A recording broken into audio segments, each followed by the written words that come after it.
E aí galera, quero contar um pouco para vocês a trip que eu fiz ano retrasado para El Sosneado. El Sosneado é uma região bem desconhecida. Eu acredito que a gente foi a primeira expedição que foi para lá de brasileiros. E fica ao sul de Mendonça. Para entender melhor onde é a região, teve um avião que caiu, avião do time de rugby de uruguaios, que caiu lá naquela região. Tem um livro, tem um filme sobre essa queda do avião, né? É bem nessa região. O nome do setor é o Pântano. Então tem algumas informações pela internet, vou passar alguns links de blogs que tem informações técnicas sobre o setor. E pô, é um setor bem interessante, são paredes de granito de até 500 metros. Então eu vou falar um pouco mais como chegar até lá e qual é o estilo de escalada. Como falei, El Sosneado está ao sul de Mendonça, descendo a Rota 40, passando por São Rafael. Logo depois São Rafael vai cruzar El Sosneado. Saindo da rodovia, vai ter que andar de carro por 50 km de estrada de ripio, que é aquela estrada de chão, de pedrinhas pequenininhas. Da metade da estrada em diante ela começa a ficar complicada, começa a ter trechos ruins, mas um carro normal passa também, não precisa ser um 4x4. Apesar que tem variações, como uma região bem dentro da cordilheira, já com montanhas nevadas ao redor, então dependendo como for o degelo, pode ter muitos valos, né, que cavou a estrada por causa do degelo. Varia bastante conforme o ano. Então vai chegar até certo ponto, tem uma casinha do nativo, de um gaúcho, que dali a gente tem que contratar mulas para conseguir cruzar o rio. Esse rio ele é bem largo, até dá para cruzar sem as mulas, mas como o rio também tem variações de sobe e desce, pode ser que a gente consiga cruzar, depois no retorno ele suba demais e não consiga retornar, né?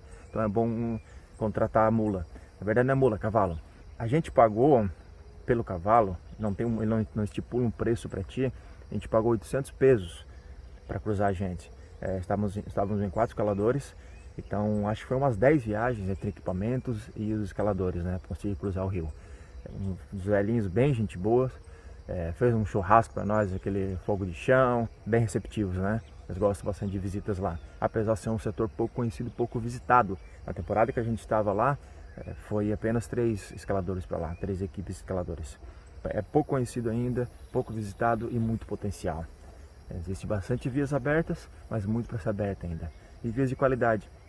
Então logo depois que atravessou o rio, vai caminhar mais ou menos acho que uns 2 km no plano até chegar na base do acampamento, com um pedrão grande, algumas pedras grandes, com água do lado do acampamento. Um risco de morainas grandes que desce lá do setor. E debaixo das morainas, que são pedras grandes, soltas, né, sai um rio, né? Então água puríssima que fica ao lado do acampamento, uma área boa para acampamento. Um problema que tem lá no acampamento, em dias quentes, tem uns bichinhos bem pequenininhos, que são esses que estão me incomodando agora também, enquanto estou falando com vocês, eles acabam te picando, assim, bichinho bem pequenininho. Dependendo da época que tu vai, pode pegar muito vento ou não. A gente foi em março, não foi uma época muito boa.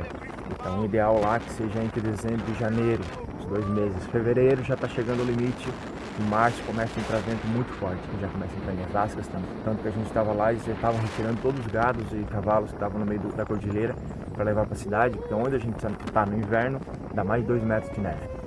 É uma região bem inóspita, no meio da cordilheira, o local para acampamento é perfeito. Grama, um rio grande na frente, um riozinho de água pura do lado do acampamento, inclusive dá para bivacar tranquilamente, o lugar é perfeito para isso. Saindo do acampamento para escalar, as primeiras agulhas, bem de reta no final das morainas, tá a 1h30 de caminhada. Então, Cordilheira, Patagônia, esses lugares sempre tem uma caminhada meio longa, né? Mas esse setor, dos que eu conheço, é um dos mais próximos ainda, assim. Esse setor de escalada em parede, né? Parede grande. Então vai estar 1h30 de caminhada, 2 até 2h30, dependendo do setor que você vá. A parede chega até 500 metros de via, tem vias esportivas até, várias agulhas, estilo Arenales, estilo Frei, só que tem um conjunto apenas de agulhas, né? Atrás da agulha principal tem um paredão reto, ali a gente até abriu uma via de 240 metros, tem muito potencial. Lá naquela parte é uma parte que ninguém foi ainda, praticamente, tem acho que 3 vias apenas e muita via para ser aberta. O local tem um potencial muito grande. Como é que é a característica da escalada lá? São vias longas, multilargos, a grande maioria já com parada fixa para o rapel, porém cada agulha tem sua via específica para rapel, que são as linhas mais retas, né? Então, o primeiro dia que a gente foi escalar, por exemplo, separamos em 2 duplas, Foi eu e Daniel Fernandes numa via, uma via de 480 metros. O que aconteceu? Quando a gente estava chegando próximo do cume, isso já estava ali a 20 metros do cume, na última enfiada da via, o Daniel Fernandes estava guiando essa enfiada, eu olhei para trás, tinha uma nuvenzona gigante chegando do outro lado do vale. Do outro lado do vale está a montanha El Sosneado, que dá o nome ao local. O que é o Sosneado? É o sol nascente, que acabou de começar a pegar no meu rosto agora, que o sol está nascendo também aqui. Então é o Sosneado. E é dado esse nome porque é o primeiro pico que pega sol sendo visto da cidade, né? Que é onde o sol começa a nascer, ele pega direto nesse cume. Por quê? Ele é a última montanha de 5.000 metros da Cordilheira dos Andes, em direção ao sul, né? Então depois daquela região não tem mais nada de 5.000 metros. Então essa é uma montanha bem alta e está do outro lado do vale, de onde a gente está escalando, né? Então, chegou umas nuvens bem grandes, que fechou todo o vale, as montanhas do Sosneado, e começou a vir em nossa direção. E deu para ver ela branca de cima até embaixo, com muita neve mesmo. E o vento, não dava para conversar, eu e o Daniel, durante a escalada, né? Entre as proteções, fazia umas barrigas da corda, né? Muito vento. E o vento começou a aumentar cada vez mais, e aquela tempestade chegando de neve. Aí eu falei pro Daniel, vamos descer. Ele desescalou esses 20 metros que ele tinha escalado, faltavam mais 20 para chegar no cume. E a gente rapelou. A gente tava, felizmente, onde a gente estava já se conectava com a linha de rapel. A outra dupla estava em outra via que não tinha como rapelar. Eu teria que chegar ao cume para depois rapelar. Então eu e o Daniel rapelamos. Quando chegamos na base, o vento começou a parar e a tempestade ficou no cume do Sosneado, que era do outro lado da montanha, né? Então a gente deixou de fazer o cume por 20 metros. Acabou que no outro dia a gente voltou, repetiu a mesma via, revezou as enfiadas, né? Que guiou num dia, foi guiado no outro. Isso a gente estava colocando as vias no currículo da Agperd, ele tem que escalar a via toda. Então, por causa de 20 metros, tive que voltar lá e escalar a mesma via novamente. E foi um tesão, assim, pô, a gente revezou as guiadas, né? Eu e ele guiamos a via inteira. Foi muito bom isso. E a outra dupla que estava escalando uma via que não tinha como rapelar, paradas móveis, transversais, eles tiveram que chegar ao cume e descer, né? E acabaram chegando 1h da manhã no acampamento. Então, pô, é parede grande, então é bom ficar esperto com isso, sair bem cedo, ter uma estratégia boa para acabar não pegando rapel à noite. Foi a primeira escalada da expedição, né? Então eles pegaram rapel à noite, não conheciam a linha de rapel ainda, e tiveram que abandonar a peça, que é raro a linha de rapel, abandonaram duas peças móveis, né? Para conseguir achar a linha perfeita de rapel, eles desceram pro lado errado. Aí que eu não entendi também, na agulha, no cume, é um bico de pedra, né, o cume, e tem só uma fita laçando esse bico. E essa fita estava com uma malha rápida, com um nylon, virado pro lado sul, e o rapel pro lado leste. E aí eles olharam aquela direção e já desceram por ali mesmo. Eles desceram pro lado sul. E o lado sul é um paredão praticamente negativo. Eles pararam no meio do nada, conseguiram montar uma parada móvel. Dali continuaram em diagonal pro leste, conseguiram achar a parada. Tem um grande platô assim, várias vias passam por ali, né? Ali é a linha de rapel. E aí depois que achou uma linha praticamente reta. Até essa linha de rapel é a linha da via Naugas del Loncho. Via Naugas del Loncho, a gente acabou entrando nela para ver como é que era, que é não lembro bem a graduação, mas dá um 9A brasileiro, de edro liso, lindo, sem fenda, com alguns pitons no meio da parede, esse meio de edro. Bem bonita mesmo. Comecei a guiar, o Bebeto pegou essa enfiada depois, aí passamos mais uma enfiada, tem um tetão gigante com fenda também, e aí o vento estava muito forte, estava impossível de escalar por causa do vento mesmo, não conseguia conversar um com o outro, ele te jogava da parede, derrubava da parede. E aí uma via com a graduação muito alta, assim, a gente acabou desistindo e descendo dela. É a via do rapel. Para descer, teria que chegar parada, porque toda via é 100% móvel, 100% com proteções móveis.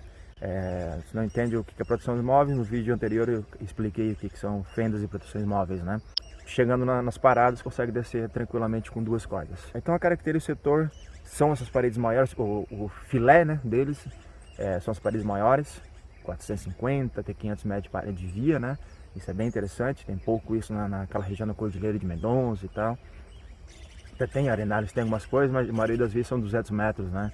Lá não, já tem as paredes maiores. Característica de fendas perfeitas, bastante fenda bonita mesmo. Algumas placas no meio também que ligam uma fenda com a outra, chaminés, tem de tudo um pouco. E também tem vias duras esportivas, então dá para todo gosto lá também. É imóvel. Não é esportivo por proteção fixa, não. É esportivo por ser curta e com graduação alta, né? Mas a proteção continua imóvel. Então é bem interessante, tem umas fendas lindas lá também. É uma região bem selvagem, assim. Tem pouco contato com o ser humano, tem poucas pessoas vão para lá, a não ser as expedições que passam pela estrada, que continuam a estrada em direção à parte interna do vale, que vão para ver os destroços do avião que está caído lá, né? E por ser uma região selvagem, digamos assim, pouca gente vai para lá, acaba tendo bastante animais. Isso é comum que a gente vê. É comum a gente acordava diariamente com as topeiras ao redor da barraca, fazendo barulho, cavando, passando por baixo da barraca praticamente, né? Muitas topeirinhas, né? Lebres, o tempo todo, que são as chinchilas, né? Xixilom. E teve uma noite que a gente desceu da montanha bem tarde, a gente estava conquistando uma via, e aí descemos tarde da montanha. Eu estava com uma bota de montanha, bota rígida, e aí tem aquelas rampas de morenas, pedras soltas, bem pequenininhas, que aí com uma bota de montanha é uma maravilha, que cada passo anda 10 metros, né, escorregando em cima das pedras, né. E a rapaziada estava de tênis, e eu acabei descendo correndo essas morenas, onde dava, né, e cheguei no acampamento pelo menos meia hora antes da galera, né. Quando eu cheguei no acampamento, estava chegando, eu larguei a mochila no chão, fui tomar uma água no riozinho. Nesse momento que eu larguei a mochila, veio uma chinchila, isso era noite, veio uma chinchila, fez a volta na minha frente, assim, ali já levei um susto que o coração foi na boca, né? Não entendi o que aconteceu, que ela passou desesperada na minha frente, né? Tomei uma água, voltei, fui do lado da barraca, comecei a abrir a mochila, e aí desisti de abrir a mochila porque eu vi que o acampamento estava todo destruído por causa do vento, tinha muito vento. E aí eu fui no acampamento, comecei a arrumar as coisas que estavam no chão, a barraca, a única barraca que aguentou foi a minha, as outras 3 quebraram tudo. Aí panela espalhada por tudo, rango, tinha tudo espalhado assim, tudo estava em caixas, em cima de pedras, tudo caiu no chão, perto do vento, muito vento mesmo. Então eu comecei a organizar tudo isso, e aí chegou o Renato, que é um parceiro nosso, estava escalando com a gente. Quando ele chegou, eu fui para minha barraca, comecei a abrir a mochila, o Renato olhou para mim e falou: Felipe, tem um gato aí atrás de ti. Eu pensei, né, pô, não vai ter gato aqui, porque, pô, a gente tá aqui a 2 km da casa do Gaúcho ali, que tem uns 15 cachorros, né, não tem gato ali, né. Mas eu pensei, como assim um gato, né, acabei virando para trás para ver. Quando eu virei, eu tava mais ou menos uns 10 metros de um olhinho amarelo, não conseguia ver o que era, minha lanterna tava na luz baixa. Eu pensei, pô, vou correr atrás para ver o que é, né, e saí correndo. E nisso o Renato veio atrás também, para ver que gato era esse, né. E eu vi que esse bicho andava, dava 4, 5 passos, parava, olhava para trás. Aí dava 4, 5 passos, parava, olhava para trás. E os passos dele, rápido, né? E eu correndo atrás dele. Quando eu me aproximei, faltavam uns 5 metros, ele se virou e veio na nossa direção. Aí quando veio, a lanterna clareou. Era um puma gigante. Dava no meu umbigo, assim, mais ou menos. Um bicho bem forte mesmo, adulto. E ele parou a 2 metros na nossa frente. Ele não, né? A gente parou, né?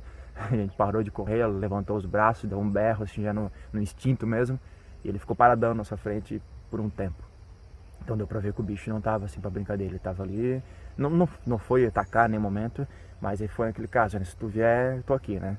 Então ele parou na nossa frente e ficou ali, bichão. Se fosse botar a mão na cabeça, digamos assim, teria que levantar a mão. O bicho era muito grande.